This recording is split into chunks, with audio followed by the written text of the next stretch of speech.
Hey guys, I have a video for you today and it's a little bit different than what I normally do.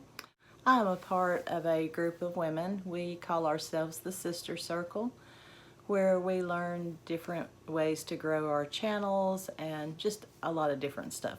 But what we're doing today is a corn on the cob challenge. And what it is you have to start with fresh corn, and then what you do after that is entirely up to you. You can leave it on the cob, you can cut it off and create a different type of dish. So let's get right to the video and I'll show you what I have for you.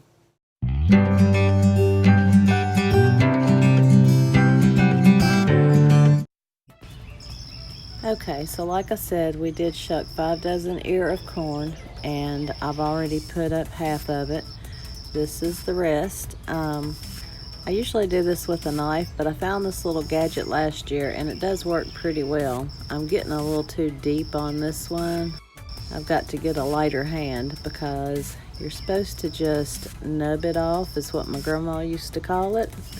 So you just, don't cut down deep, and then once you get that little top layer of corn off, then you're going to go in with a knife and scrape the cob to get all that juice out. That's why you don't want to go too deep on the kernel.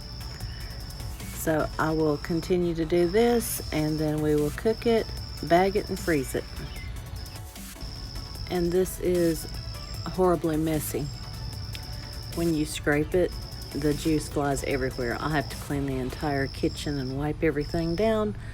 I attempted to do it outside one year, but the flies were so bad, they ran me back in the house. So I don't even try that anymore.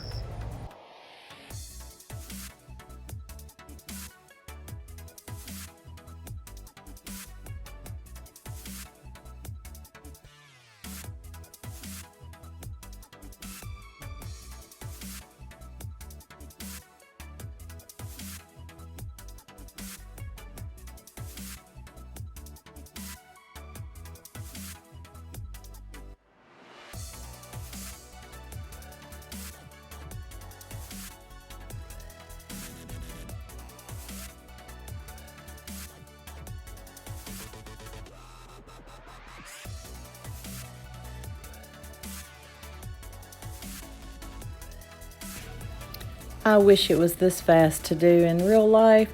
If I could do this at 4 times the speed, I would put up a whole lot more corn than I normally do.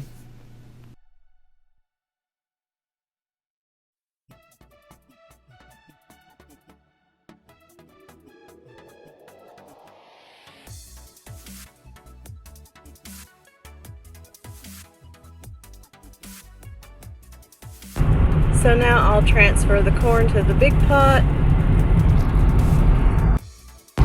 I'll add 1 stick of unsalted butter, salt, pepper, and some water, and cook it on about medium. Make sure you stir because you sure don't want your corn to stick after all the hard work you've put into it. And really guys, this is done in 20 to 30 minutes, if that, but you can cook it longer to cook it down. And if you do get too much water in it, you can make a slurry with cornstarch and water. Make sure you get all the lumps out and pour that in to thicken it up.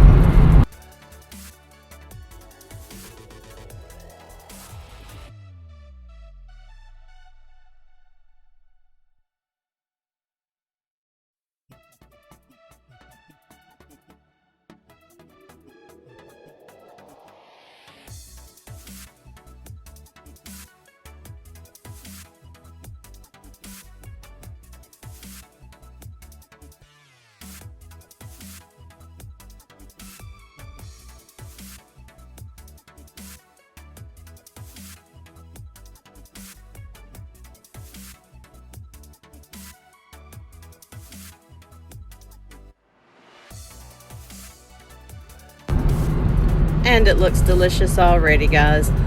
My grandmother made the best corn, and I'm pretty close to it, but of course, as you know, you never can get it quite exactly like your grandma made it.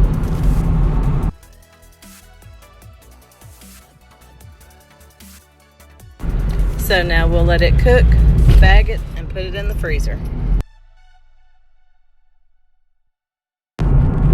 And And of course, you know to use the freezer bags. And I also like to put a date on mine so I'll know how long I've had it in the freezer, if it lasts that long. And through the magic of YouTube, it is bagged and froze. We just need to write the date on it. And guys, this is really good. I hope you decide to make it. It's quite simple. The only hard part is shucking, cutting it off the cob. Other than that, you're good to go. But it is a lot of work getting it prepared. But it is really delicious. So if you're not a subscriber, I would love to have you join my family. Hit the subscribe button and the notification bell to be notified of upcoming videos. Thank you so much to my supporters for your continued support. And until next time, guys, have a great day. See you in the next video.